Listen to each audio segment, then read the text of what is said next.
Vaali பதிப்பகமும் NRIS சக்கரம் இணைந்து செய்கிற இந்த நிகழ்வின் தலைமையேற்றிருப்பதில், இந்த பட்டிமன்றத்தின் நடுவராக இருப்பதில் நான் பெருமைப்படுகிறேன்.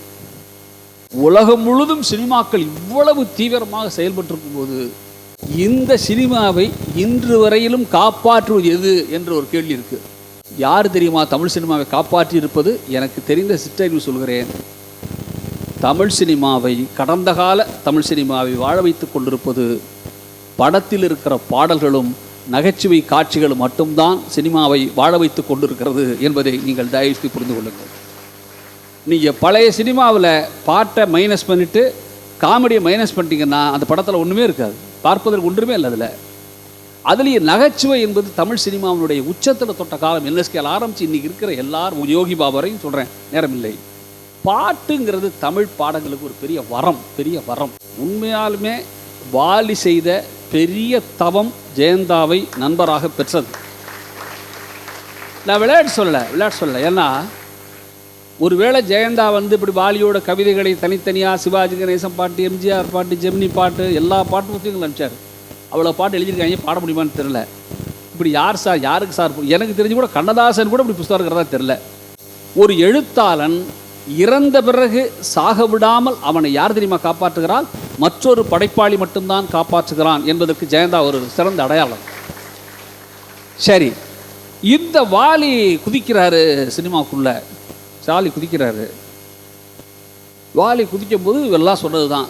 கண்ணதாசன் இருக்காரு, கண்ணதாசன் மட்டும் இல்லை, மருதகாசி இருக்காரு, யாரோ இருக்கான. ஒரு பாட்டு பாட போகிறேன், அந்த பாட்டை எழுதுனது யாருன்னு கேட்டால் நீங்கள் பேர் சொல்லணும். எனக்கு ஒன்றுமே புரியலே உலகத்திலே, என்னவோ நடக்குது மர்மமாக இருக்குது, ஒன்றுமே புரியலே உலகத்திலே, கண்ணிலே கண்டதும் கனவாய் ஆனது, காதிலே கேட்டதும் கதை போலானது, என்னான்னு தெரியலே சொன்னாலும் புரியலே, என்னை போலே இல்லை நம்மை போலே ஏமாளி எவனும் இல்லே, ஒன்றுமே புரியலே உலகத்திலே. இந்த பாட்டை எழுதுறது யார் சார்? சொல்லுங்க, யாரு? கண்ணதாசனா? பட்டுக்கோட்டையா? வாலியா? என்ன தெரியுமா வினோதம்? நம் அத்தனை பேர் நினைவிலிருந்தும் மறைந்துவிட்ட ஒரு தமிழின் உன்னதமான பாடலாசிரியர் KD சந்தானத்தோட பாட்டு இந்த பாட்டு. KD சந்தானத்துக்கு ஜெயந்தா மாதிரி ஒருத்தர் கிடைத்திருந்தால் KD சந்தானம் தப்பித்து கொண்டிருப்பார். நான் விளையாட்டு சொல்ல, நிஜமாக சொல்கிறேன். மருதகாசி கிட்டத்தட்ட மருதகாசி பாட்டு எழுதி முடிச்சாச்சுன்னா பட்டுக்கோட்டை பாட்டுருவாங்க. அப்படி ஒரு சமூக சிந்தனையோடு இருக்கும். ஒரு பாட்டு போட்டிருக்காரு, இந்த நெசவாளிகள் படுற துன்பத்தை பற்றி ஒரு பாட்டு போட்டிருக்காரு மருதகாசி. பஞ்செடுத்து பதப்படுத்தி பக்குவமாய் நூற்று நெஞ்சொடிய ஆடை நெய்தோம் கண்ணம்மா, இங்கு கந்தலுடை கட்டுவதேன் சொல்லம்மா, ஏற்ற தாழ்வும் ஏமாற்றும் இவ்வுலகில் இருப்பதுதான் இத்தனைக்கும் காரணமாம் கண்ணம்மா, நீ இதை எல்லோரும் போய் எடுத்து சொல்லம்மாங்கிறான் மருதகாசி. சார், மருதகாசி இப்படி பாடுறாரு, வாலி வரல. இப்போ அடுத்து கண்ணதாசன்கிட்ட இருந்த மிகப்பெரும் இலக்கிய அறிவு சாதாரணமானதல்ல. உண்மையாகவே வாலிக்கு ஒரு சேலஞ்சு தான் கண்ணதாசன். யோசிச்சு பார்த்தா நிற்க முடியாது. ஒரு சங்க இலக்கியத்தை எடுக்கிறான் சார், கையில் எடுக்கிறான் மாதிரி சொன்னார் பாருங்க. இலக்கியத்தை பேர்த்து கொண்டாடுறான். சங்க இலக்கியத்தில் தாமரை பூ இருக்குது, வண்டு உள்ளார போகுது, மூடிக்குது, அந்த வண்டு உள்ளார முயங்குது. இது சங்க இலக்கியம். இது சங்க இலக்கியம் படித்த நீலகண்டன் மாதிரி ஆட்களுக்கு தெரியும். சாதாரண எங்களை மாதிரி பாமரனுக்கு எவசார சங்க இலக்கியம் சொல்லி தருவான். அவன் சொல்கிறான் கண்ணதாசன், தாமரை பூவினில் வண்டு வந்து தேனருந்த மலர் மூடிக்கொள்ள, உள்ளிருந்தே வண்டு ஆடுதல் போல் என்னுள்ளே நீ இன்று ஆடுகிறாய், மெல்ல மெல்ல மெல்ல எந்தன் மேனி நடுங்குது மெல்ல, சொல்ல சொல்ல சொல்லன்னு வரும்போது நமக்கு ஆஹா, இத்தனை பேருக்கு நடுவில் ஒரு ஆள் கொடிநாட்டிருக்கான்னா எனக்கு அப்போதான் வாலியை தயவு செய்து வணங்க வேண்டும் என்று தோன்றுகிறது. இப்போ இந்த பட்டிமன்றத்தில் வாலியின் பாட்டை சொல்வதற்கு நாங்கள் என்ன யோசிக்கிறோம் என்றால், இளையராஜாவோட இசை நிகழ்ச்சி எல்லாவற்றிலுமே ஒரு பாடலை பாடாமல் இளையராஜா தன்னுடைய நிகழ்ச்சியை தொடங்குவதில்லை. அந்த பாடல் வாலி எழுதிய தாய் மூகாம்பிகை பாடல்தான். ஜனனி ஜனனி, வாங்க தனிக்கொடி. இந்த பாடலோடு இந்த பட்டிமன்றம் துவங்கி, சிவசத்யாயுக்தோ யஹதி பவதி சப்த பிரவிதத்தும்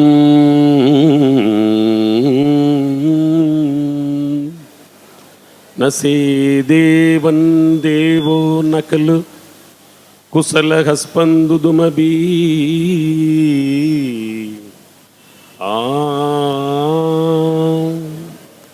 அதஸ்தாம் ஆராக்யாம் ஹரிஹர விரிஞ்சாதிரவி பிரணத்தும் தோஸ்துங்க கதமகர புண்ணியக பிரபவதி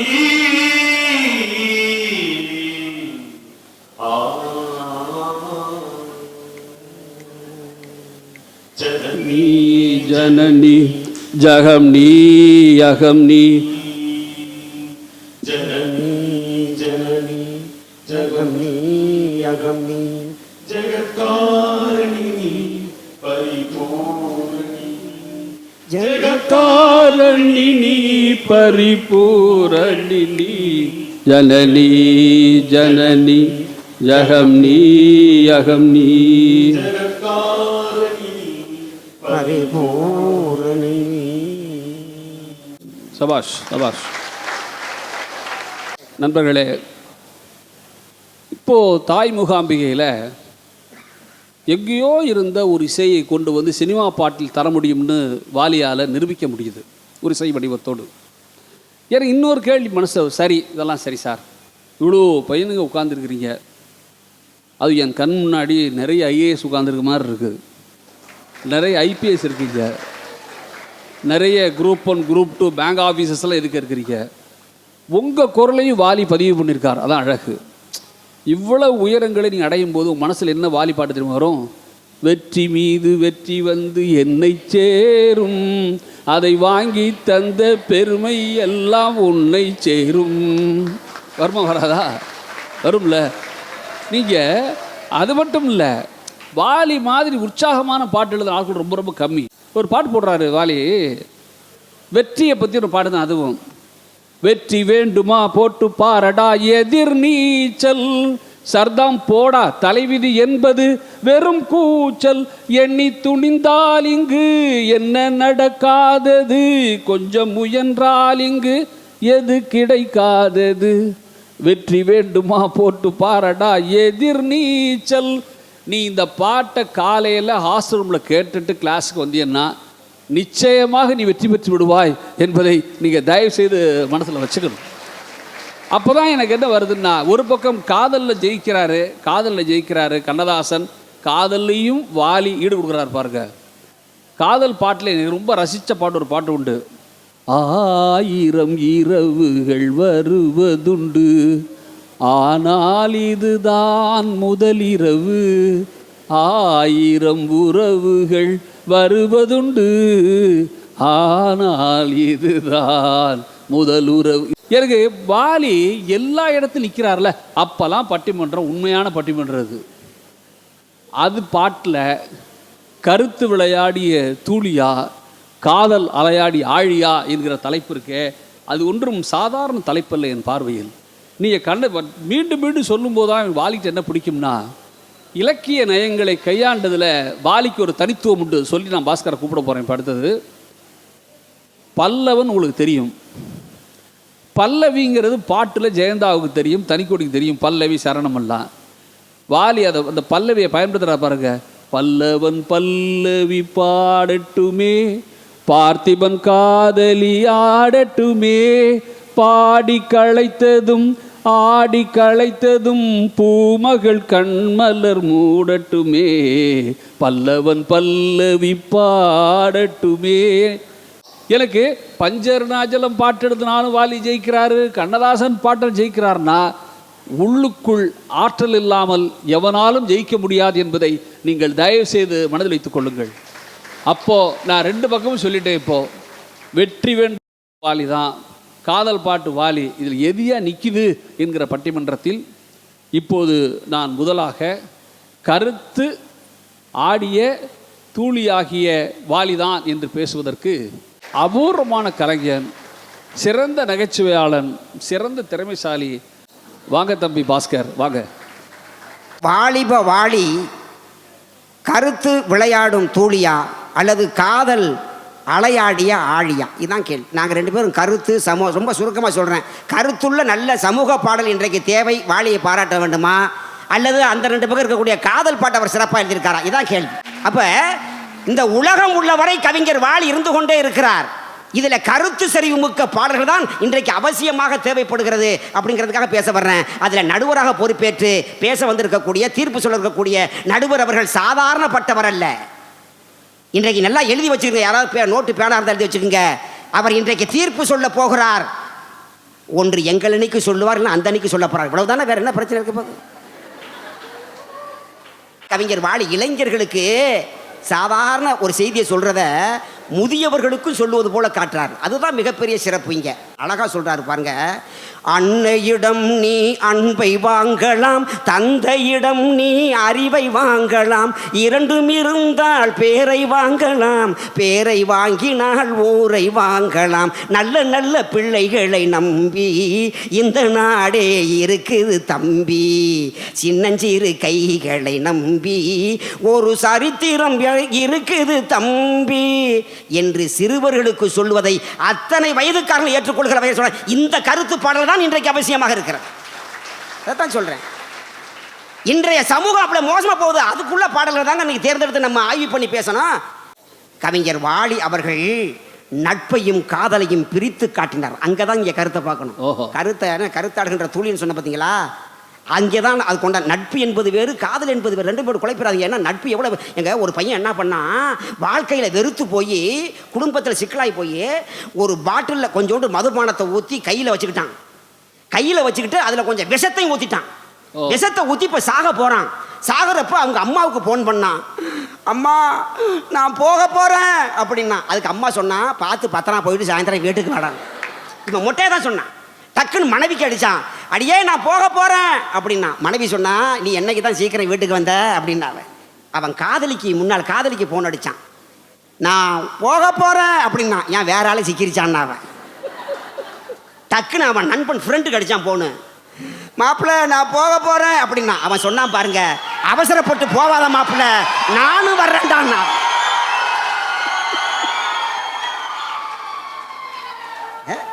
அதுக்கு தாயா சொன்னான் பாருங்க.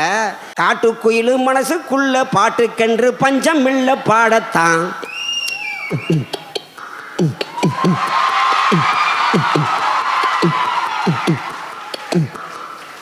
இந்த பாட்டில் அவர் சொல்றாரு பாருங்க.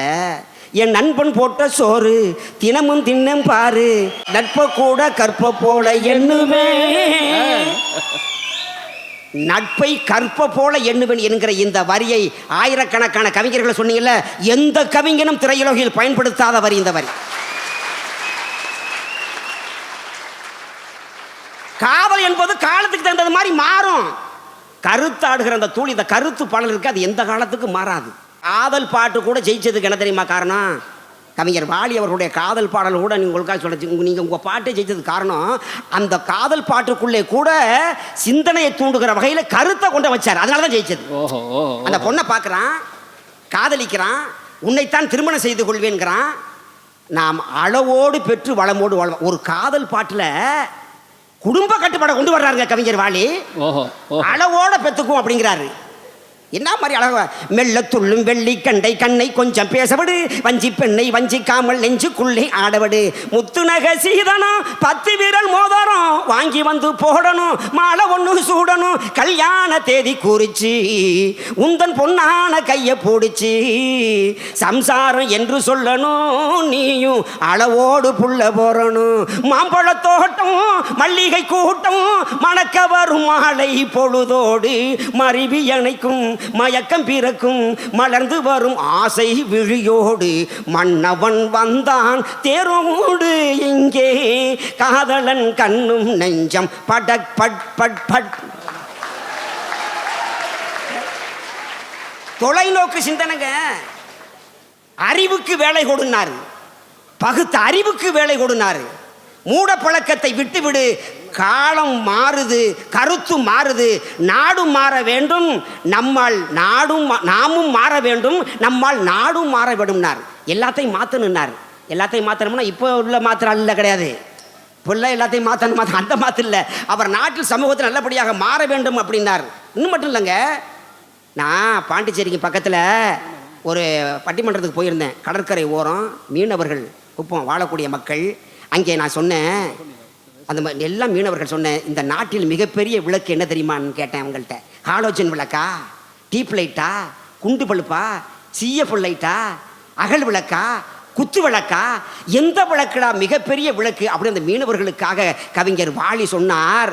வெள்ளி நிலாவே விளக்காயறியும் கடல் தான் எங்கள் வீடு, வெள்ளி நிலாவே விளக்காயறியும் கடல் தான் எங்கள் வீடு, முடிந்தால் முடியும் தொடர்ந்தால் தொடரும், இதுதான் எங்கள் வாழ்க்கை, இதுதான் எங்கள் வாழ்க்கை.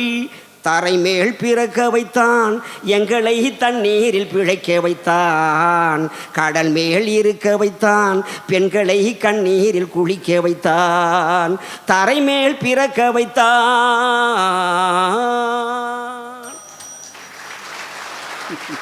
இந்த பாடலை பாடினிய போது எல்லா மக்களும் எழுந்திரித்து நின்று கைத்தட்டி விட்டு இந்த பாடல் முடிகிற வரைக்கும் 5-6 நிமிஷம் வரைக்கும் அப்படியே நின்னாங்க. நான் கேட்டேன், ஏங்க எல்லாரும் உட்கார்ந்து இந்த பாட்டை கேட்டா என்னங்கன்னு கேட்டேன். அப்போ அங்கே இருந்த ஒரு மீனவர் எழுந்திரித்து சொன்னார், ஒரு பெரியவர், இந்திய நாட்டின் தேசிய கீதம் ஜனகண மனகதி, எங்கள் மீனவர்களுக்கு தேசிய கீதம் தரைமேல் பிறக்க வைத்தான். அதனால தான் எழுந்திரிச்சு நின்னோம். நான் தான் ஒன்னே ஒன்று சொல்லி முடிக்கிறேன்.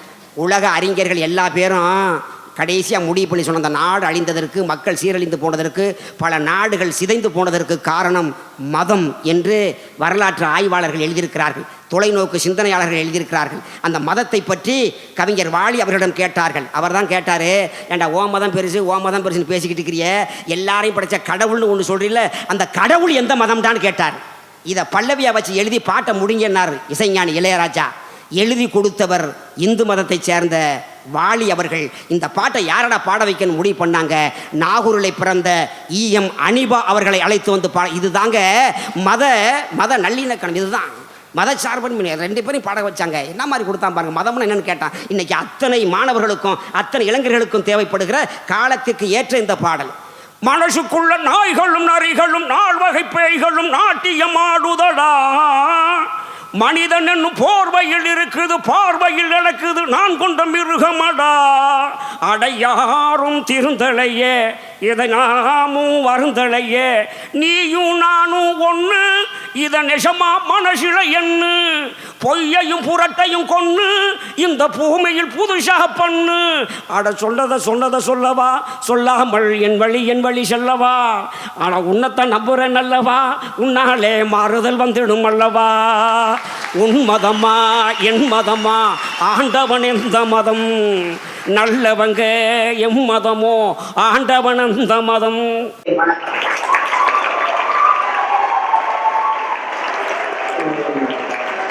ஆனால் தமிழ் என்கிற இந்த உணர்வு பாஸ்கர் சொன்னாரே, நான் ரொம்ப ஆச்சரியமானு சொல்லிட்டு போகிறேன். பல்கேரியா ஒருத்தர் போயிருந்தார், ஒரு எழுத்தாளர், மீபா சோபுன் பேர். அங்கே ஒரு பொட்டானிக்கல் ரிசர்ச் ஸ்காலர், பெரிய ஒரு பேராசிரியர், அது குளிர் பிரதேசம், பெரிய கூடாரம் போட்டு பல்வேறு உலகத்தில் இருக்க தாவரங்களெல்லாம் வளர்த்துக்கிட்டு இருந்தான் அந்த ஆள். நம்மூர் வாழையும் தென்னையும் இருந்துச்சு. நல்ல கவனிங்க, வன்மூர் வாழை தென்னை இருக்குது, வளர்ந்துருக்குது. இவர் போனவர் நம்மூர் எழுத்தாளர். அவர் என்ன சொன்னான், அந்த பெரிய ஆராய்ச்சியாளர், தாவரவியல் அறிஞன், இந்த 2 தெரியுமா உனக்கு அப்படின்னா, சொல்லுங்க அப்படின்னா, நம்மாள், இது தென்னை, இது வாழை, இது உங்கள் ஊர் பயிர். சரி, இந்த 2ம் நல்ல கவனிங்க, இந்த 2 பயிரும் பெட்டனிமல் மாதிரி, வீட்டு நாய் மாதிரி, வீட்டு பூனை மாதிரி ரொம்ப பாதுகாப்பாக வச்சுருந்தா மட்டும்தான் ஒழுங்காக வளரும். நீ காட்டு மரம் மாதிரிலாம் வளர்ந்துடாது. ஒரு பெட்டனிமல் மாதிரி, கை குழந்தை மாதிரி வச்சுருந்தா தான் இது 2 வளரும். அப்படி பார்த்துக்கிட்டு இருக்கிறேன், இந்த தாவரங்களை ஆய்வு செய்கிறேன் தான். போனால் மீப்பாசம் எழுத்தாளன் சொன்னார், அப்படியா பெட்டனிமல்ஸா, வீட்டு வளர்ப்பு போன வளர்ப்பு நாய் மாதிரியா, அவ்வளவு செல்லமான தாவரமாக இது? ஆமாம். சொன்னான் அமைப்பா சுவாமி, எனக்கு ரொம்ப ஆச்சரியமாக இருக்குது சார் நீங்கள் சொல்கிறது. ஏன்னா எங்கள் ஊரில் இந்த 2 மரத்தை எப்படி கூப்பிடுவாங்கன்னா, தென்னங்கன்று, வாழைக்கன்று, தென்னம்பிள்ளைன்னு கூப்பிடுவான். கன்று பிள்ளைன்னு தாவரங்களையே எங்கள் ஊரில் அப்படி தான் கூப்பிடுவாங்கன்னா. அதுக்கு அந்த பேராசிரியர் சொன்னான், உலகத்திலேயே தன் நாட்டின் தாவரங்களின் குணங்களை இவ்வளவு சரியாக புரிந்து கொண்டு அழைக்கும் முறையில் கூட கன்று பிள்ளை என்று அழைக்கிற ஒரே மொழி பேசுகிறவர்கள் நீங்கள் மட்டும்தான் என்று சொன்னான். இந்த பெருமிதம்ங்கிறது தமிழனுடைய ரத்தத்தில் வேணும், தன் ரத்தத்தில் வேணும். அது வாலிகிட்ட எத்தனையோ பாடல்கள் ஓங்கி ஒழிச்சிருக்கு. காதல் விளையாடிய, காதல் அலையாடிய ஆழிதான் என்று பேசுவதற்கு தமிழ் திரையுலகில் மிக முக்கியமான திரைப்பட பாடலாசிரியர் ஜெயந்தாவை போலவே தனிக்கொடியில். கொம்பன் படத்தில் வர்ற டைட்டில் சாங் வந்து கம்பிக்கார வேட்டி கண்ணு 2 ஈட்டிங்கிற பாட்டு இருக்குல்ல, அந்த பாட்டு எழுதுனது தனிக்கொடி தான். கருப்பு நிறத்தழகி பாட்டு இவருடைய பாட்டு தான், தெரிஞ்சுக்க. வாங்க. பூந்தமிழே, உன் பாதத்தை வணங்குகிறேன். தலைப்பை பாருங்க. அலையாடிய ஆழியா அல்லது காதல் விளையாடு, கருத்தாடிய தூளியா? ஆமா, நல்லா பாருங்க. தூளின்னா தொட்டில். தொட்டி இப்படி ஆரம்பிச்சு வச்சுங்களேன், கொஞ்ச நேரத்தில் நின்றும். என்றைக்காவது ஆடிய அலை நின்றிருக்கிறதா நண்பர்களே? காதல் காதல் உள்ளத்தில் உள்ளது, ஒருபோதும் அலைய ஓயாது. ராஜா வரி போட்டா மக்கள் இசைவார்கள். ஆனால் ராஜா இசை போட்டு அவருக்கே வரி போட்டவர் எங்கள் வாலி. வரி போட்டவர். அப்படிப்பட்ட வாலியை பற்றி நான் பேசுவதிலே எனக்கு ஒரு ஆத்மாத்மாத திருப்பி ஒரு சந்தோஷம் என்னன்னு கேட்டீங்கன்னா, சொல்லுங்க. அவர் எழுதிய முதல் கவிதை, திருச்சி வானொலி நிலையத்தில் வேலை பார்த்துக்கிட்டு இருக்கும்போது அவருடைய கவிதைகள் எதுவும் பிரசுரம் ஆகலை. ஒரு கவிதை எழுதியிருந்தார், காதல் கவிதை. முதல் காதல் கவிதை பிரசுரமானது ஒரு பத்திரிகையில். நிலவுக்கு முன்னே நீ வர வேண்டும். காதலியை சொல்றாரு, நிலவுக்கு முன்னே நீ வர வேண்டும், நீ வந்த பின்னே நிலவதற்கு வேண்டும். சொல்லு, எப்படி? இதுதான் வாலி. இப்படித்தான் எங்க பையல ஏமாந்து போறாங்க. நிலவுக்கு முன்னே நீ வர வேண்டும், நீ வந்த பின்னே நிலவதற்கு வேண்டும் என்று வாலி கேட்ட பத்திரிகை முதலில் பதிவானது எங்கள் புதுக்கோட்டை மண்ணில் என்பதிலே எனக்கு மிகப்பெரிய பெருமை இருக்கிறது. ஆமா, அதாவது பெண்ணுக்கு முதல் அவசியமானது வெட்கம், நாணம். உண்மையா இல்லையா? அதெல்லாம் இப்ப கிடையாது. அதையும் வாலி தான் சொன்னாரு. இப்ப உங்களை விட்டுருவோம். ரொம்ப பேர் தங்கச்சி இருக்கு, ரொம்ப பேர் இல்லைங்கிறாங்க. இல்லை, இப்போ என் தங்கச்சி கல்யாணம் பண்ண காலத்தில் இல்லை வெக்கம் இருந்துச்சு. ஏமா வெக்கப்பட்டிருக்கியாமா? பட்டிருக்கியா? நல்லதா சொல்லுங்க. இது வெக்கப்பட்டா யாருக்காவது தெரியுமா? மஞ்ச பூசி வெக்கப்பட்டா சிகப்பா இருக்கும். இதை சிகப்பப்பட்ட இது வந்து வெக்கப்பட்டிருந்தா அவங்க புருஷன் தான் வெக்கப்பட்டிருப்பாரு, என் மச்சான் தான் வெக்கப்பட்டிருப்பாரு. வெக்கம்னா எப்படி இருக்குனுங்கிறத பாரதிதாசன் சொல்லுவார் அழகா. இந்த புளிஞ்ச துணி இருக்கு பாருங்க, அதை விட்ட உடனே அப்படி மெல்ல வளையுமா, அது போல வெக்கப்படணும் பெண்ணுபாரு. எப்படி? ஏன் கண்ணதாசன் எப்படி சொன்னார்னா, அப்படி ஆண் அப்படி தொட வந்தான்னா உடம்பு கூசணுமா. அது எப்படி? தொட்டா சினிங்கி செடியை போல நாணம் என்னடி சீமாட்டி, தொட்டா சினிங்கி செடியை போல நாணம் என்னடி சீமாட்டி, அப்படி வெக்கப்படணும். சரி, அதை விடுங்க. வெக்கத்தை பத்தி கண்ணதாசன் முழுசாவே ஒன்று சொன்னாரு. தோட்டத்து பூவினில் இல்லாதது, ஒரு ஏட்டிலும் பாட்டிலும் சொல்லாதது, ஆடையில் ஆடுது வாடையில் வாடுது, ஆனந்த வெள்ளத்தில் நீராடுது, அது எது? இது நாணமோ? அப்படி பாடினார்ல. இதை விட வெக்கம்னா கை மூடுவாங்க. அந்த காலத்து பெண்கள் மூடுறாங்க, இப்போ எப்படின்னு தெரியல, கோச்சுக்காதீங்க. இப்போ முடியாதியா, இப்போ கையில் செல்ஃபோன் இருக்கு, எப்படியா மூஞ்சியை மூடுறது? என்ன உலகத்தில் இருக்க? அப்படி அப்படி ஆண் தொட போனா அல்லது பிடிக்க போனா அப்படி அப்படி கண்ணை மூடிக்குவாங்க, இப்படி 2 கையையும். பாரதி ராஜா படத்தில் மாத்திருப்பீங்கல்ல, சரி, இப்படியெல்லாம் இருக்கும். இதை நான் காமரசன் சொல்றாரு. இந்த வெக்கத்தை சொல்லுகிற போது எனக்கு அது பிடித்தமான ஓமை. இது எதுக்கு சொல்றேங்க? நகக்குறி வரைகின்ற சித்திரமோ, அங்கு நாணங்கள் தூரிகை வண்ணங்களோ. பாடட்டுமா? குரல் சரியில்லாட்டி பாடிற மன்னிச்சுக்கோங்க. நகக்கூறி வரைகின்ற சித்திரமோ, அங்கு நாணங்கள் தூரிகை வண்ணங்களோ, முகம் என்று அதற்கொரு தலை நகரோ, கைகள் மூடிய கோட்டை கதவுகளோ, கைகள் மூடிய கோட்டை கதவுகளோ, கனவுகளே ஆயிரம் அப்படி சொன்னார்ல. ஆனா இப்ப நான் பட்டுக்கோட்டையார சொன்னேன், வெக்கப்பட்டதை கண்ணதாசன் சொன்னேன், நாக்காமர சொன்னேன். இதையெல்லாம் வெல்லுகிற அளவிற்கு வாலி தன் காதலில் ஊறிய விஷயத்தை சொல்றான். ரொம்ப அற்புதம். பெண்ணு தொடரா, அவ வெக்கப்பட்டு கை மூடுறா. இதற்கு மிக அழகாக சொல்லுகிறாரு. கைவிரலாலே தொடுவதிலே இந்த பூமுகம் சிவந்ததென்ன, இரு கைகளில் நாள் நீ முகமறைத்தாலே வையகம் இருண்டதென்ன. பொண்ணு வெக்கப்பட்ட வையகமே நூந்து போச்சுரா. செவ்விதழோரம் தேன் குடிக்க இந்த நாடகம் நடிப்பதென்ன, என்னை அருகினில் அழைத்து இருகரம் அணைத்து மயக்கத்தை கொடுப்பதென்ன, மயக்கத்தை கொடுப்பதென்ன. காத்திருந்த கண்களே, கதையளந்த நெஞ்சமே, ஆசை என்னும் வெள்ளமே, பொங்கி பெருகும் உள்ளமே. அந்த காலத்தை விடனா இன்றைய காலத்து இளைஞர்களை பற்றி சொல்லணும்ல. வெளிநாட்டில் ஒரு படம் எங்கேயும் காதல்னு ஒரு படம் பார்த்துருப்பீங்கல்ல ராவி. அதில் வெளிநாட்டில் தமிழ்நாட்டு பெண்ணை ஒருத்தன் விரும்புகிறான். தமிழ்நாட்டு பெண்களை எல்லா இளைஞர்களும் விரும்புகிறாங்க. அதுக்காண்டி அவள் தமிழில் படிக்கிறாங்க எல்லாரும். அந்த சிச்சுவேஷன் உங்களுக்கு தெரியும். இப்போ வெளிநாட்டுக்கார இளைஞர்கள் தமிழை படித்தா எப்படி படிப்போம். அவன் பார்த்தீங்கன்னா டிக்ஷனரி வச்சுருப்பான். பார்த்துருப்பீங்க அந்த சீன். வள்ளியே சக்கரவள்ளியே, மல்லியே சதன மல்லியே, பள்ளியே பகன பள்ளியே. கரெக்டா? ஓம் மாம மாமம் மாம மாம, ஓம் மாம மாமம் விப்சால மாமம். இது பாருங்க வார்த்தை.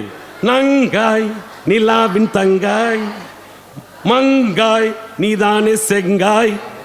வார்த்தைகளை கவனிங்க. தமிழ் வார்த்தைகளை இன்றைய இளைஞர்கள் பண்ணா எப்படி பாடுவாங்கிறத. அந்த காலத்து வார்த்தை. மங்காய் நிலாவின் தங்காய், மங்காய் நீதானே செங்காய், பாவாய் நீ என் தோழியாவாய், பூவாய் நிற்காதே தீவாய், நிற்காதே தீவாய். ஓம் மாமம். அதில் என்ன பாருங்க. உன்னை பார்த்ததும் ஊரை விட்டு ஆங்கிலம் ஓடி போனதென்ன, சீராய் செம்மொழி செந்தமிழ்தான் என் மொழி என்றே ஆனதென்ன. முன்னாலே நான் ஜான்காரி, பின்னாலே முத்துமாரி, உன்னை நான் உப்பு கண்டம்மா. கேட்டுக்கங்க. உன்னை நான் உப்பு கண்டம்மா, தொட்டுக்க உப்பு கொண்டம்மா, உன்னெல்லாம் தம்மா துண்டம்மா உண்டானே. 4 தலைமுறைக்கான விஷய ஞானத்தோடும் கவிதை ஞானத்தோடும் இருந்தது. கருத்துக்கள் அல்ல, அவருடைய அழியாத மனசின் காதல். நாகேஷ் ஒரு படத்தில் கோச்சிக்கிட்டு போவார், அடி வாங்க முடியாம. சீனே அதுதான். எம்ஜிஆர் ஜூஸ் கொண்டாந்து கொடுப்பாரு அடி வாங்கின உடனே. இன்னைக்கு ஜூஸ் இல்லை நான் போறேன்ட்டு போயிட்டாரு, காசிக்கு கிளம்புவாங்க. இல்லறம் என்பது நல்லறமாகும், இதுவே வள்ளுவன் சொன்ன சொல்லாகும். குடும்பத்தின் விளக்கு மனைவி என்றாகும், கோபத்தை மறந்தால் சொர்க்கம் உண்டாகும். அதுக்கு அவரு நாகேஷ், பக்தியின் வடிவம் சந்நியாசம், புண்ணியவான்கள் சகவாசம், இதுவே சந்தோஷம். அதுக்கு எம்ஜிஆர் சொல்ற மாதிரி, சக்தியின் வடிவம் சம்சாரம், அவளே அன்பின் அவதாரம், வேண்டாம் வெளிவேசம். காசிநாதனே என் தெய்வம், கட்டிய மனைவி குலதெய்வம், மனைவியும் தெய்வமும் ஒன்றில்லை, மனைவி இல்லாமல் தெய்வம் இல்லை. சரியோ இனி அவளுடன் இருப்பது சரியோ, அவள் துணைவனை பிரிவது முறையோ. வளரும் வகையே அன்பாய் மலரும், பிரிந்தவர் இணைந்திடப்படுமோ, கலந்தவர் பிரிந்திட தகுமோ. இல்லறம் நல்லறமே காசிக்கு காசிக்கு காசிக்கு போகும் சந்நியாசி, உன் குடும்பம் என்னாகும் நீயோசி. கங்கைக்கு போகும் பரதேசி. இதுதாங்க குடும்ப வாழ்க்கைக்குள் காதலுக்குள் கருத்தை சொல்ல முடியும். காதலுக்கு இந்த பாட்டுல பசங்களுக்கு பிடிச்ச 2 வரி இருக்கு. பட்டது போதும் பெண்ணாலே, இதை பட்டினத்தாரும் சொன்னாரே, அவ சுட்டது போதும் சொல்லாலே, நான் சுகப்படவில்லை அவளாலே, நான் சுகப்படவில்லை அவளாலே. மனைவியையும் தாயையும் கம்பேர் பண்ணி பாட்டு எழுத முடியுமா? எழுதி காட்டினார். ரொம்ப அழகான பாட்டு. காலையில் எழுந்து கண் விழித்தால் நான் கைதொழுந்தேன் அம்மா, அன்பென்றாலே அம்மா என் தாய் போலாகிடுமா.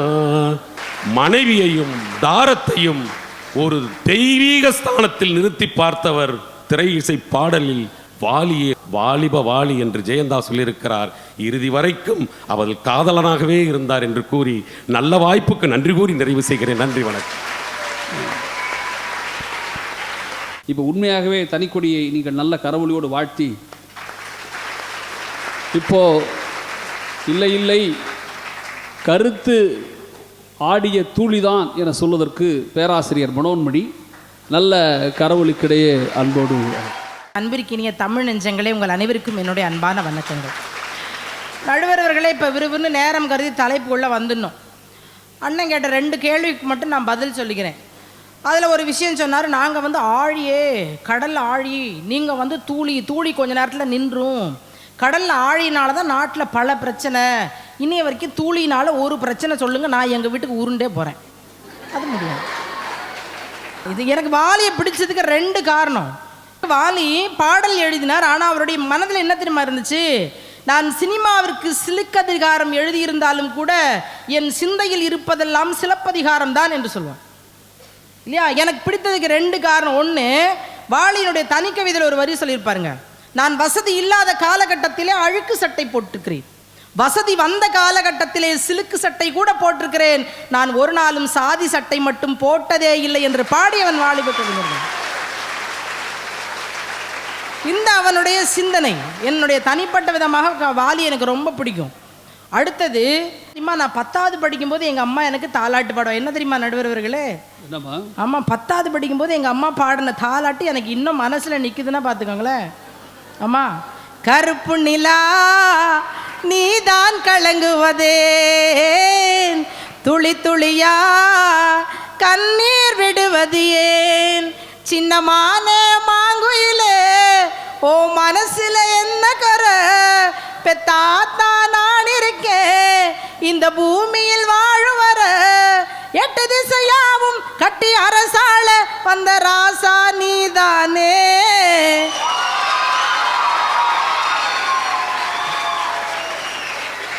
நடுவர்களே, இது வாலி எனக்காகவே எழுதின மாதிரி உள்ள பாட்டு. வலம்புரி ஜான் கிட்ட ஒரு வாசகன் ஒரு கேள்வி கேட்டார், நீங்கள் சம்பாதித்து உங்கள் அம்மாவுக்கு கொடுத்ததுண்டா? இது கேள்வி. வலம்புரி ஜான் அதுக்கு பதில் சொல்லும்போது கதறி அழுது கொண்டே சொன்னார், அம்மாவை அனுப்பிவிட்டுத்தான் நான் சம்பாதிக்கவே ஆரம்பித்தேன் என்று வலம்புரி ஜான் கதறிக்கொண்டே சொன்னதை அப்படியே கவிஞர் வாலி வழிமொழிகிறார். எனக்கும் அதே நிலைமைதான். தாய் எனக்கு சோறு போடும் பொழுது தமிழ் எனக்கு சோறு போடவில்லை, தமிழ் எனக்கு சோறு போடும் பொழுது தாய்க்கு நான் சோறு போட முடியவில்லை என்று எழுதியிருப்பார். பணத்தை பற்றி வாலி சொல்வாருங்க, காசே தான் கடவுளப்பா, அந்த கடவுளுக்கும் இது தெரியுமப்பா, காசே தான் கடவுளப்பா, அந்த கடவுளுக்கும் இது தெரியுமப்பா, கைக்கு கை மாறும் பணமே அதை கைப்பற்ற நினைக்குது மனமே, நீ தேடும் போது வருவதுண்டோ விட்டு போகும்போது சொல்வதுண்டோ. எங்கேயாவது நீங்கள் நீ நினைக்கும் போது இந்த காசு இருக்காது, அது போகும்போது என்னைக்காவது பணம் உன்னை விட்டு நான் போகிறேன்னு சொல்லிட்டு போயிருக்குமா? அதனால இந்த உலகத்தில் பணத்தை மனிதன் எப்படி கையாண்டிருக்கிறான்னு அழகாக சொல்லியிருப்பார். பொதிகை டிவியில் கவிஞர் வாலி அவர்கள்ட்ட கேள்வி கேட்கும்போது, தொட்டால் பூ மலரும்னு ஒரு பாட்டு இருக்குல்ல, தொட்டால் பூ மலரும் தொடாமல் நான் மலர்ந்தேன், சுட்டால் பொன் சிவக்கும் சுடாமல் கண் சிவந்தேன். அந்த பாட்டில் பார்த்தீங்கன்னா அப்படி சரோஜாதேவி அப்படி தட்டிக்கிட்டே பாடுவாங்க. தொட்டா பூ மலர்னு எழுதியிருக்கீங்க, அது தப்புன்னா. வாலிப கவிஞர் வாலி சொன்னார், தொட்டால் பூமலர்னு நான் எழுதியிருக்கேன், கை தொட்டா பூமலர்னு நான் எழுதியிருக்கேன், தென்றல் தொட்டா பூ மலரும். இது வாலி சார் நான் பதிலுங்க. ஒரு பாட்டை எல்லாருமே திட்டிருப்பாங்க, உங்களுக்கு தெரியும். எப்படி எப்படின்னு ஒரு பாட்டை வாலி எழுதினார். அந்த பாட்டை எல்லாருமே திட்டின பொழுது வாலி அதுக்கு பதில் சொன்னார். என்ன சொன்னார்னா, முதல் வார்த்தை இருக்குது பார்த்தீங்களா, எப்படி எப்படி, அடுத்த 2 வார்த்தையும் இவர் எழுதலை. பவித்ரன் நினைக்கிறேன் அதை எழுதி கொடுத்துட்டார். எப்படி எப்படி சமஞ்சது எப்படின்னு எழுதி கொடுத்துட்டு இந்த பாட்டை கண்டினியூ பண்ணுங்கன்னு வாலிகிட்ட சொன்னார். வாலி என்ன சொன்னார், இந்த பாட்டை நான் எழுத முடியாதுன்னு சொல்லி கொடுத்துருந்தாலும் வேற ஒருத்தன் காசு வாங்கிட்டு எழுதிக்க தான் போகிறான். அடுத்தடுத்த வரியில் அவர் எவ்வளோ சமூக சிந்தனை போட்டிருப்பார் தெரியுங்களா. அதில் கடைசி வரியில் போய் இதில் இறுதியான வரியில் என்ன தெரியுமா இருக்கும், வேலை வட்டி ஏதுமில்லை, வேலை வாசி ஏறி போச்சு, நானும் தானே வாழணும், மூட்டை தூக்குமாமா அழகு மான தூக்கலாமா, மூட்டை தூக்குமாமா அழகு மான தூக்கலாமா, எப்படி எப்படி. இந்த பாட்டு இப்படி தான் வரும். கடவுள் கடவுள் கடவுள்னு பல படைப்புகள் பேசியிருந்தாலும் கூட அவர் கடவுளை பார்த்த விதம் பல இருக்கிறது. ஏற்கனவே இந்த பாட்டை சொல்லினாங்க எனக்கு தெரியல. அந்த பாட்டில் பார்த்தீங்கன்னா கடவுள் எங்கெங்கே இருக்குன்னு சொல்லுவார்.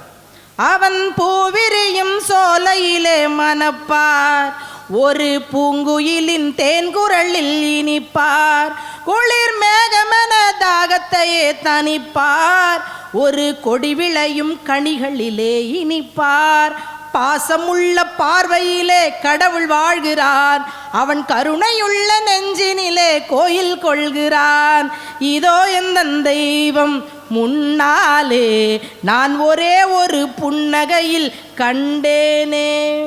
அவருடைய கவிதைகள் நடுவர்கள் இப்படி தான் இருக்கிறது. யாருக்கு எது இல்லையோ அவங்களுக்கு தாங்க வழி தெரியும். தந்தை இல்லாத குழந்தைகளை கேட்டுப்பார்கள், அதுக்கு வழி தெரியும். அம்மா சொல்கிறத ஒரு நாளும் கேட்க மாட்டோம். நம்ம அம்மா இல்லாத குழந்தைங்களை கேட்டு பாருங்க, அதுக்கு தான் வழி தெரியும். இல்லாதவங்களுக்கு தான் அந்த வழி தெரியும். அந்த வலியை சுமந்து வாலி எழுதியிருப்பாருங்க.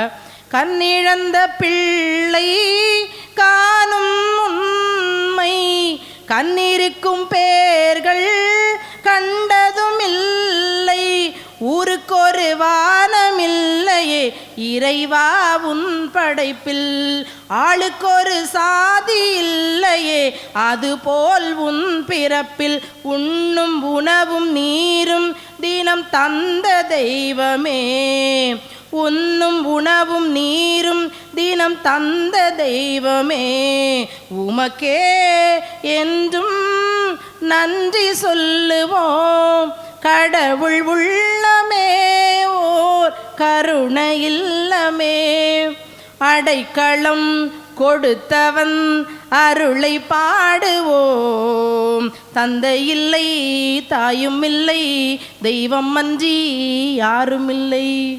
எங்க பாட்டி சொல்வாங்க, எங்க பாட்டி சொல்வா, ஆர்மத்தாருக்கு ஆண்டவன் தாண்டா சொன்னேன் அப்படின்னு. அந்த குழந்தைகளுடைய வழியை உண்மையிலேயே வாலிபர்கள் எழுதியிருக்கிறார் என்று சொன்னால், இந்த சமூகத்தில் ஒவ்வொரு பாடலிலும் தன்னுடைய கருத்தையே அவர் திணித்திருக்கிறார் என்று சொல்லி நாம் எல்லோருக்கும் புரியும்படி கைதட்டிக் கொள்வோம். நன்றி. நிறைவாக பேசுவதற்கு இல்லை இல்லை காதல் தான் என்று உங்களுக்கு பிடித்த விஷயங்களை பேசுவதற்கு வாங்க கிலோனா அவர்களை இந்த மன்றம் நல்ல கரவொலிக்கிடையே அழைக்கிறது. ராசாவே ஒன்ன காணாத நெஞ்சு காத்தாடி போலாடுது, ராசாவே ஒன்ன காணாத நெஞ்சு காத்தாடி போலாடுது போன்ற அழியாத பாடல்களை தந்து நமது மதிப்புமிக்க கவிஞர் நெல்லை ஜெயந்தா அவர்கள் சொன்னதைப் போல, பட்டுக்கோட்டைக்கும் நாட்டுக்கோட்டைக்கும் பிறகு பாடல் உலகில் நிலைத்த மலைக்கோட்டையாய் இன்றும் நம்மிடத்திலே மலைக்கோட்டையாய் வாழ்ந்து கொண்டிருக்கக்கூடிய கவிஞர் வாலி இருக்கின்ற திசையை நோக்கி வணங்கி, சான்றோர்கள் நிறைந்திருக்கின்ற இந்த அவையையும் பணிவுடன் வணங்கி, தயவு செய்து கவிஞர் வாலியுடைய காதல் பாடல்களை மறைத்து கொள்கை என்ற வாளிக்குள் கவிஞர் வாலியை போட்டு விடாதீர்கள் நடுவர்களே. ஒரு 40-50 வருஷத்துக்கு முன்னாடி போட்ட பாட்டு அன்பேவா திரைப்படத்துக்காக புரட்சி தலைவர் படத்துல பாட்டு கொடுத்தாரு. நான் பார்த்ததிலே அவள் ஒரு தீட்டா நல்ல அழகியே நல்ல அழகி என்பே. இதெல்லாம் யாருங்க இவங்களுக்கெல்லாம் சொல்லி கொடுத்தது? நடுவர்களே, தேசிய கீதத்தை கூட இவ்வளவு கோர சாப்பாடி நான் கேட்டதில்லம்மா. முதல்ல நாட்டு மேல பற்று வேணும்னா கூட நாட்டை காதலிக்கணுமியா. சபாஸ்ரா சபாஸ்ரா. கொள்கை ஆயிரம் கொள்கைகளை முதல்ல பின்பற்றணும்னா அந்த கொள்கையை முதல்ல காதலிக்கணும். அப்ப காதல் இல்லைன்னா வாழ்க்கையே இல்லை நடுவர் அவர்களே. இதை தான் கவிஞர் வாலி ரொம்ப அழகா சொல்றாரு பாருங்க. காதல் பார்வைகள் எல்லாமே அழகு, காதல் வார்த்தைகள் எல்லாமே கவிதை, காதல் செய்வது என்னாலும் தெய்வீகம். யா காதல் என்பதை கண்டுபிடித்தவன் காலம் முழுவதும் நன்றிக்குரியவன். காதல் இல்லையே என்னாகும் பூலோகம்னு, இந்த பூலோகம் அழிஞ்சு போயிடுவேன்னு பூலோகத்தை பத்தி கவலைப்பட்டு காதல் செய்வீர்னு சொல்லி முடிச்சான் பாருங்க. அவர் தாங்க கவிஞர் வாலி அவர்கள். பாட்டு கொடுத்தாங்க பாருங்க, பழைய பாட்டையும் புது பாட்டையும் எப்படி மிக்ஸ் பண்ணியிருக்காங்கன்னு பார்ப்போமா? அதே கவிஞர் வாலி தான். ஆனால் நிறைய பேர் இந்த ஓல்டு கருத்து பாட்டை கேட்கும் பொழுது அப்படின்னு சிரிச்சுட்டு இருந்தீங்க. அதையும் நான் கேட்டுகிட்டே தான் இருந்தேன். அந்த நான் பார்த்ததிலே அவள் ஒருத்தியைத்தான் அந்த பாட்டை இன்னைக்கு ஒரு தனியார் தொலைக்காட்சியில் ஒரு சீரியலுக்கு போடுறாங்க. விஷயம் தெரியாமலாயா போடுவாங்க? காதல் பாட்டை தானே எடுத்து போட்டிருக்காங்க. கொள்கை பாட்டு நாங்கள் அதிகம் மதிக்கிறோங்க. ஆனால் அந்த காலத்தில் இருந்த பாடலை கவிஞர் வாலி தான் எழுதினார். MS விஸ்வநாதன் ஐயா இசையமைச்சாங்க. இன்னைக்கு வேற ஒருத்தர் இசையமைச்சார். அந்த பாட்டை அப்படியே மிங்கிள் பண்ணுவோம், அதே டியூன் தான். கொத்தோடு முத்தாட வஞ்சி கொடியை தொட்டு தொடர்வது என்ன? அந்தி மாலை பொழுதில் காதல் நினைவை கொட்டி அளப்பதும் என்ன? அந்தி மாலை பொழுதில் காதல் நினைவை கொட்டி அளப்பதும் என்ன? ஊரும் உறவும் அறியும் வரையில் கண்கள் மட்டோடு, ஊரும் உறவும் அறியும் வரையில் கண்கள் மட்டோடு, மணமாலை தோளில் சூடும் நாளில் கைகள் தொட்டாடு, மணமாலை தோளில் சூடும் நாளில் கைகள் தொட்டாடு, என்ன விலை அழகே தங்கப்பதக்கத்தின் மேலே ஒரு முத்து பதித்ததை போலே இந்த பட்டு கன்னங்களின் மேலே, என்ன விலை அழகே சொன்ன விலைக்கு வாங்க வருவேன், விலை உயிர் என்றாலும் தருவேன், இந்த அழகை கண்டு வியந்து போகிறேனோ, ஒரு மொழி இல்லாமல் மௌனமாகிறேன். நீங்களே கை தட்டிக்கிங்க.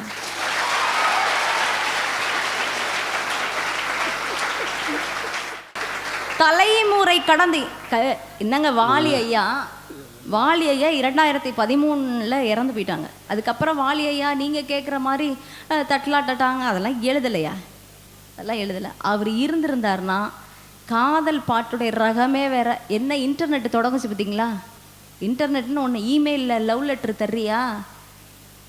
வயசானவராக இருந்துக்கிட்டு இன்னைக்கு வர நஞ்சாங்குஞ்சா கவிஞருக்கெல்லாம் சேலஞ்சு விட்டு ஜெயிச்சார் இல்லைங்க. காதல் பாடல்களை தான் அத்தனை ஜெயிச்சாருன்னு சும்மா சொல்ல முடியாது இல்லைங்க. பேசுவதற்கு 1000 இருந்தும், பேசுவதற்கு 1000 இருந்தும் பேச முடியாமல் தவிக்கும் அந்த இன்பமான வழி எது தெரியுமா நடுவர் அவர்களே? சொல்லுமா, சொல்லு. திருப்பி கேட்குறேன், உங்களுக்கு ஒரு சின்ன நீங்கள் ரெக்கலெக்ட் பண்ணிக்கங்க. உங்களுடைய சிறு வயது நினைவுகளை வேணா யோசனை பண்ணி பார்க்குறீங்களா? யோஜனை பண்ணி பார்க்குறீங்களா? சொல்லுமா, சொல்லு சொல்லு. பேசுவதற்கு 1000 இருந்தும் பேச முடியாமல் தவிக்கும் அந்த இன்பமான வழி எது தெரியுமா? நோ, அதுதான் பல்லு வலி.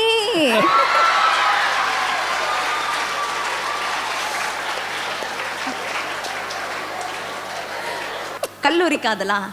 இன்னைக்கு சில்லுன்னு ஒரு காதல். காதல்னாலே சில்லுன்னு தானே, மனசுக்கு குளிர்ச்சியா இருக்கும்யா. பாட்டு எதுகை மோனையை எடுத்தாண்டவர் என்பதாலோ என்னவோ புரட்சி தலைவர் அவர்களால் ஆண்டவன் என்று பாராட்டப்பட்ட அழைக்கப்பட்ட ஒரு கவிஞர்னா கவிஞர் வாலி தானங்க. முன்பே வா. யாரு? என் அன்பே வா. முன்பே வா என் அன்பே வா, கூடே வா உயிரே வா, முன்பே வா என் அன்பே வா, பூ பூவாய் பூ பூவானா, நானா கேட்டேன் என்னை நானே நானியா, நெஞ்சம் சொன்னதே முன்பே வா என் அன்பே வா, ஊடே வா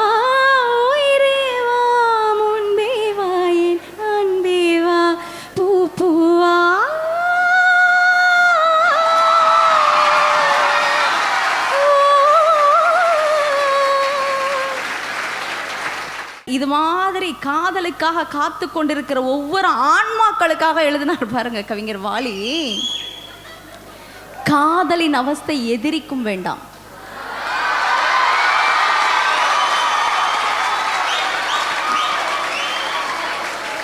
காதலின் அவஸ்தை எதிரிக்கும் வேண்டாம், நரக சுகம் அல்லவா. நரக குணம்னு சொல்லியிருந்தாருன்னு வச்சுக்கோங்களேன். காதலை வெறுத்துட்டு இந்த கொள்கை பக்கம் நானும் வந்து உட்கார்ந்துருப்பேன். நரக சுகம் அல்லவா. நெருப்பை விழுங்கி விட்டேன், அமிலம் அதங்கி விட்டேன்.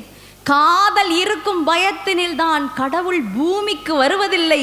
மீறியவன் பூமி வந்தால் தாடியுடன் தான் அலைவான் வீதியிலேன்னு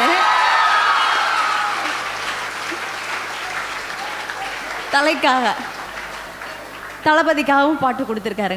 என்னவோ என்னவோ என் வசம் நான் இல்லை, என்ன நான் சொல்வதோ என்னிடம் வார்த்தை இல்லை, உன் சுவாசத்திலே தான் சேர்ந்திருப்பேன். மியூசிக் வேற. என்னோடு நீயாக உன்னோடு நானாகவோ பிரியமானவனே. என்னவோ என்னவோ என் வசம் நான் இல்லை, என்ன நான் சொல்வதோ என்னிடம் வார்த்தை இல்லை. வள்ளுவன் சொன்ன குறளை ரொம்ப அழகா எடுத்து கொள்கையில மட்டும்தான் நிறுத்த முடியுமா? காதல்ல கொடுத்தார் பாருங்க வாலி. கண்டு கேட்டு உண்டு உயிர்த்து உற்றறியும் ஐம்புலனும் ஒண்டோடி கண்ணே உள. வள்ளுவன் சொல்றான். சபாஷ். கண்ணால் கண்டு காதால் கேட்டு உற்றறிகின்ற ஐம்புலனை போன்றவள் இன்பம் தரக்கூடிய ஒரு பெண்ணானவள் அப்படின்னு வள்ளுவர் சொல்றார். இதுவே அப்படியே கவிஞர் எடுக்கிறாரு, அதே அப்படியே மருவி கொடுக்குறாரு பாருங்க. கண்ணால் கண்டு காதால் கேட்டா கண்ணுக்கொரு வண்ண கிளி காதுக்கொரு கான கோயில் நெஞ்சுக்கொரு வஞ்சி கொடி நான் தானையா. கண்ணுக்கொரு வண்ண கிளி காதுக்கொரு கான கோயில் நெஞ்சுக்கொரு வஞ்சி கொடி நான் தானையா. தத்தி தவழும் தங்கச்சிமிழான் பொங்கி பெருகும் சங்கத் தமிழான் சந்தித்ததும் சிந்தித்ததும் தித்தித்திட யாரோட இங்கு எனக்கு என்ன பேச்சு நீதானே கண்ணா நான் வாங்கு மூச்சு வாழ்ந்தாக வேண்டும் வா வா கண்ணா ராசாவே உன்னை காணாத நெஞ்சு காத்தாடி போலாடுது காத்தாடி போலாடுது.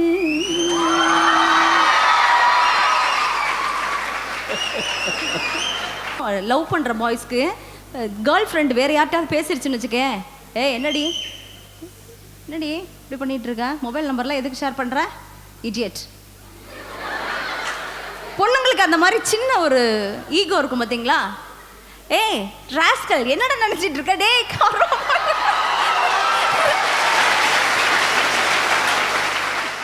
ஒரு ஆணுடைய பக்கமாக நின்று கவிஞர் வாலி கொடுக்குறார் பாருங்க. எத்தனை பேருடைய இளைஞர்களுடைய லவ் ஸ்டேட்டஸ் தெரியுமா இது?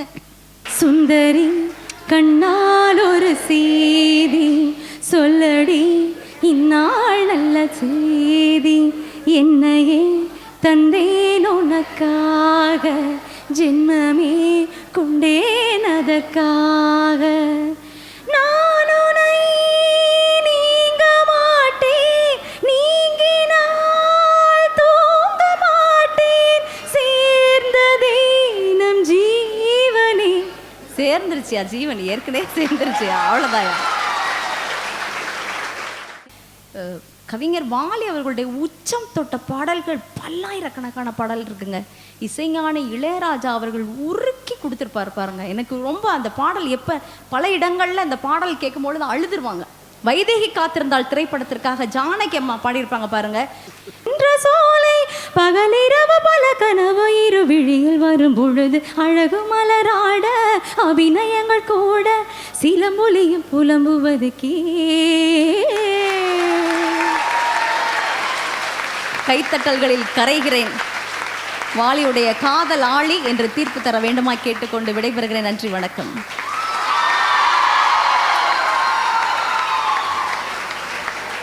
ஏகப்பட்ட காதல் பாட்டு வாங்கி எழுதிட்டு போயிட்டார். விதவிதமாக எழுதிட்டு போயிருக்காரு. அதாவது இன்னைக்கு திங்கக்கிழமையா, இன்னைக்கு திங்கக்கிழமை, வாலியுடைய பாட்டை பாருங்கள். நேற்று ஞாயிறு, நாளை செவ்வாய், இதில் சில பேர் அதிசயம் வாங்குறீங்களா? வாலி சொல்கிறார் பாருங்க, ஞாயிறு என்பது கண்ணாக, திங்கள் என்பது பெண்ணாக, செவ்வாய் கோவை பழமாக, சேர்ந்தே நடந்தது அழகாக. எவ்வளோ அழகாக இருக்கு பாரு. காதல் வராதவனு கூட காதல் வந்துருக்கியா?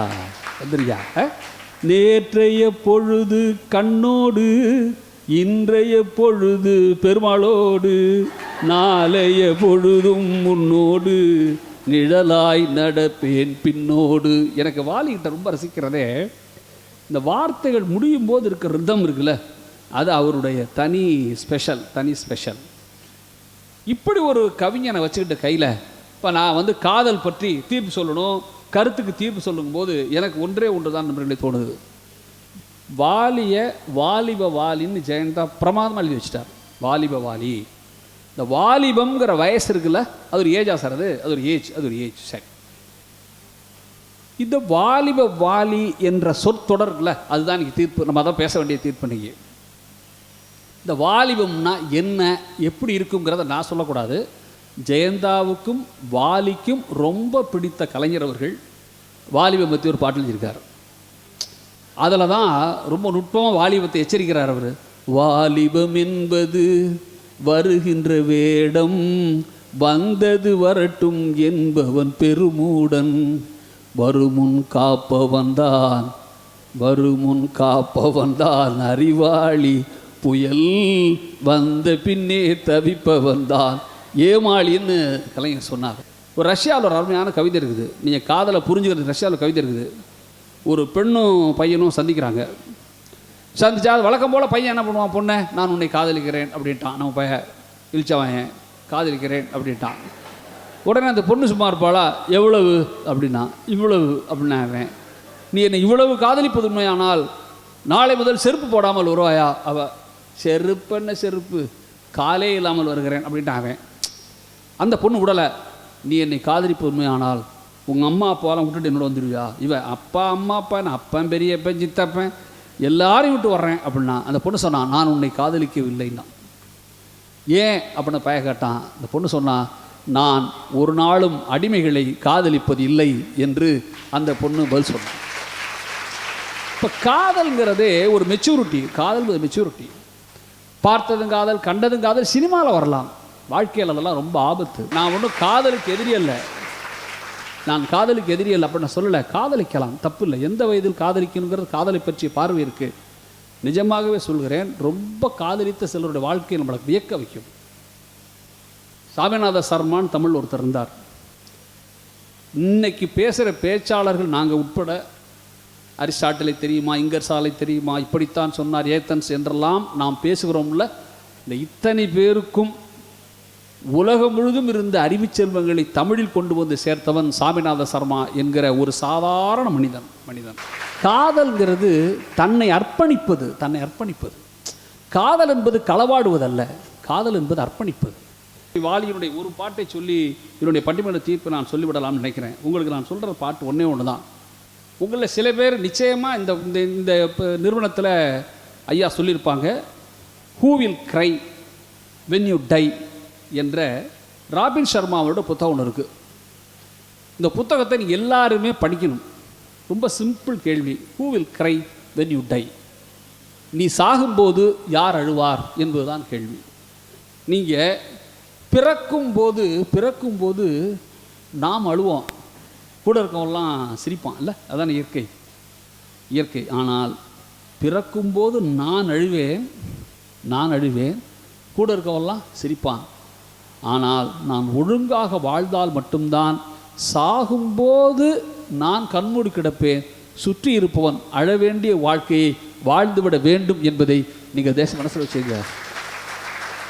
வாலி சொல்லுவார் கவிதையில், வாலி சொல்ல பாலுக்கழுவான் பிள்ளையிலே, நூலுக்கழுவான் பள்ளியிலே, மாலுக்கழுவான் இளமையிலே இந்த மனிதன் எதற்கு அழுகின்றான். இந்த கவிதை பிரமாதமான கவிதை. முடிக்கும்போது இவன் செத்தால் அழுகை நிற்கிறது, மற்றவர் அழுகை கேட்கிறது என்று வாலி மரணம் பற்றி சொல்வார். அப்படி ஒரு வாழ்க்கையை வாழ்வதற்கு என்ன செய்யணும் என்றால், என் பார்வையில் சொல்கிறேன், வாலியினுடைய ஒரு சிறந்த பாட்டு. அந்த பாட்டின் 10 திங்கள் சுமந்தாளே அவள் பெருமைப்பட வேண்டும், உன்னை பெற்றதனால் அவள் மற்றவராலே போற்றப்பட வேண்டும், கற்றவர் சபையில் உனக்காக தன் இடமும் தர வேண்டும். இதான் அடித்து பிடிச்சிக்கிட்டு தப்பெல்லாம் பண்ணி இடத்த பிடிக்கிறத பற்றி சொல்லலை. கற்றவர் சபையில் உனக்காக தன் இடமும் தர வேண்டும், உன் கண்களில் ஒரு துளி நீர் வந்தாலும் உலகம் அழ வேண்டும் என்று பாடலை முடிக்கிறார். இப்போ எனக்கு என்னென்னா, ராபின் சர்மா எழுதிய மிக பிரமாண்டமான ஒரு புத்தகத்தினுடைய சாரை வாலியால் ஒரு திரையிசை பாடலில் சொல்ல முடிகிறது என்பதை நீங்கள் மனசில் வச்சுக்கணும். நான் மிக மிக நுட்பமாக ஒன்று சொல்லிவிட்டு விடைபெறப் போகிறேன். நீங்கள் யாராவது உண்மையாலுமே ஜெயிக்க வேண்டும் என்று ஆசைப்பட்டால் நீங்கள் செய்ய வேண்டிய முதல் பணி, வெற்றி பெற்றவனை உற்று கவனிப்பது தான் நீங்கள் வெல்வதற்கான தனி வழி என்பதை தெரிந்து கொள்ளும். வெல்வதற்கென்று தனித்த பாதை உலகத்தில் இல்லவே இல்லை. ஆனால் வெல்வதற்கான தனி வழிகள் அல்ல, தனி விதிகள் உண்டு என்பதை புரிந்து கொள்ள வேண்டும். அத்தகைய வழிகளை வாலியின் பாடல்கள், தமிழ் திரையிசை நான் தொடக்கத்தில் சொன்னது தான், தமிழ் சினிமா போன்ற ஒரு ஆகப்பழம் பெருச்சாளி போன்ற குப்பை போன்ற படங்களில் கூட இன்று வரையிலும் தமிழ் சினிமாவை காப்பாற்றி கொண்டிருப்பது திரையிசை பாடல்களும் நகைச்சுவையும் என்பது என்னுடைய தனிப்பட்ட கருத்து. அந்த திரையிசை பாடலில் வாலி என்கிற மகா மனிதன் காலம் கடந்து வாழ்ந்து எல்லோரோடும் தன்னை தகவமைத்து கொண்டு எல்லா காலங்களுக்கும் பொருந்துகிற பாடலை வீசி வீசி எறிந்தபோது கூட மாணிக்க கற்களை வீதிகள் தூரம் வீசி எறிந்திருக்கிறான் என்று யோசிக்கிற போது, காதல் பாடல் என்பது திரை இசை கோருகிற விஷயம். காதல் பாட்டுன்னு அதிக டிமாண்ட் இருக்கும் சினிமாவில், அதான் எழுத முடியும். ஆனால் கருத்துமிக்க பாடல்களை தந்ததன் மூலம்தான் வாலி காலம் கடந்து காதலோடு வாழ்வார். விடைபெறுகிறோம். நன்றி, வணக்கம்.